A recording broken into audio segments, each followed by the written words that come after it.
Le deuxième était le...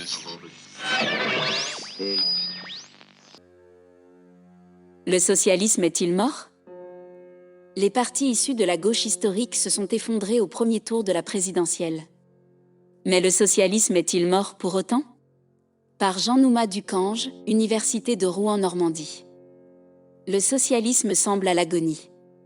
Après le premier tour de l'élection présidentielle française du 10 avril, si l'on s'en tient au score du parti qui porte encore son nom, on peut même le considérer en voie de disparition.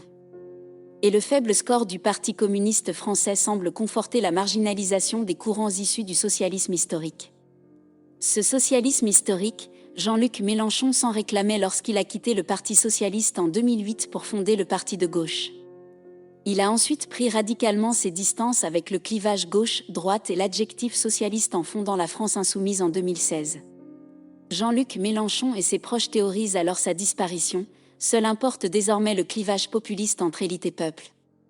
Pourtant, alors que le candidat de la France insoumise répétait en 2017 qu'il ne fallait plus se réclamer de la gauche pour parler au peuple et élargir son assise, les raisons de son succès en 2022 semblent résulter de son appel au vote efficace avec une référence appuyée à la gauche dans la dernière ligne droite.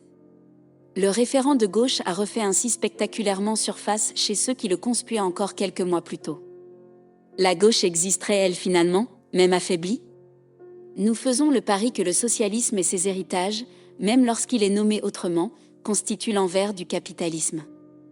L'exploitation capitaliste et les différents modes de domination qu'elle implique provoquent nécessairement des conflits, des luttes, et donc l'émergence de projets alternatifs, qu'ils soient modérés ou radicaux.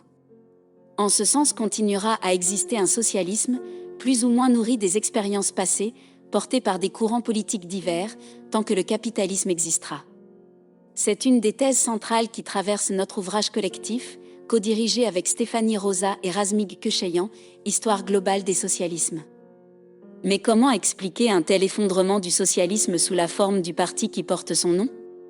Sortons un instant de France, les choses sont alors autrement plus complexes. Il y a 20 ans, les partis socialistes ou sociodémocrates gouvernaient la majorité des pays de l'Union européenne. Puis ils ont presque tout traversé de profondes crises. Leur affaiblissement a donné lieu à des pronostics de disparition à plus ou moins court terme. La mort annoncée n'a pourtant pas eu lieu. On peut certes discuter de l'orientation politique de ces partis par rapport à ce qu'ils défendaient il y a encore une trentaine d'années. Ainsi du SPD en Allemagne qui a vu sa base sociale, notamment ouvrière, s'éroder avec les réformes libérales de Schröder. L'émergence d'une gauche radicale autour de Die Linke puis la montée en puissance des écologistes avaient un temps semblé sortir de l'histoire le plus vieux parti ouvrier d'Europe. Celui-ci est finalement revenu au pouvoir récemment, à la tête d'une coalition nouée fin 2021 entre le Parti social-démocrate, SPD, les Verts et les libéraux, rassemblés autour du chancelier Olaf Scholz, successeur d'Angela Merkel. En Espagne et au Portugal, le Parti socialiste gouverne également en position dominante. Dans ces trois pays, la gauche radicale était forte, tout particulièrement en Espagne. Podemos fut longtemps le modèle revendiqué de la France insoumise, tant que l'organisation remportait des succès éclatants. Mais Podemos n'a pas réussi à briser l'hégémonie du Parti socialiste espagnol. À Lisbonne, les socialistes ont remporté triomphalement les élections, faisant tomber les formations de gauche radicale à un niveau historiquement bas. En Allemagne, suite à une crise interne de Die Linke, le bastion ouvrier de la Saar leur a complètement échappé à des élections intermédiaires, le SPD a remporté triomphalement les élections régionales, avec 43% des suffrages.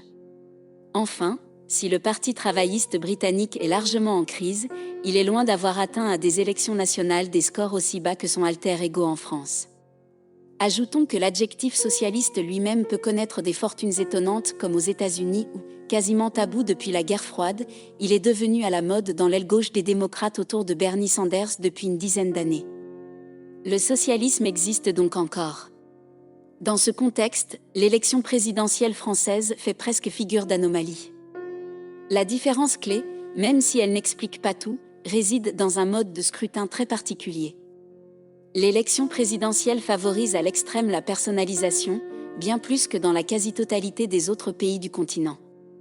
À l'heure de la crise des partis politiques, ce scrutin accroît encore le fossé entre les élections intermédiaires et locales, où les partis parviennent toujours à tirer leur épingle du jeu, et l'élection à la fonction suprême. Le résultat apparaît en effet déformant, avec de grands partis totalement laminés.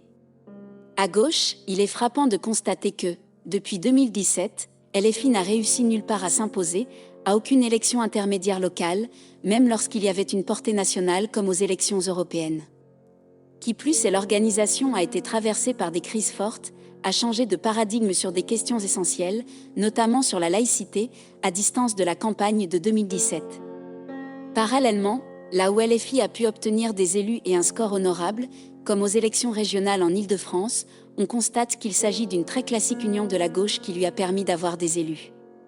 La personnalité de Jean-Luc Mélenchon, ses talents oratoires et la véritable machine de guerre construite habilement par des cadres maîtrisant parfaitement tous les codes de la présidentialisation à outrance, en mobilisant dans la dernière ligne droite le vote utile ou efficace, a permis d'écraser, comme en 2017, la totalité de ses concurrents de gauche.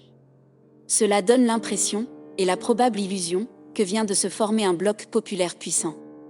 Sera-t-il en capacité de structurer une alternative durable ? Si se répète un processus similaire avec les mêmes acteurs de ces dernières années, on peut légitimement en douter. Certes, on ne manquera pas d'arguments en soulignant que les deux autres grands blocs, autour de LREM et du RN, parviennent à dominer la vie politique malgré leur déficit d'implantation.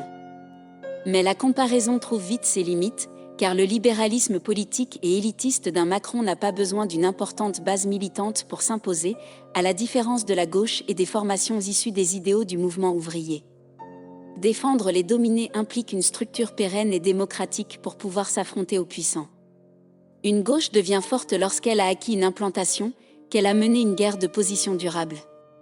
Si les modalités de la vie politique ont assurément changé, rien n'indique que l'on puisse définitivement se passer de ce lent travail de structuration qui permit par le passé d'importantes victoires pour les partisans du socialisme.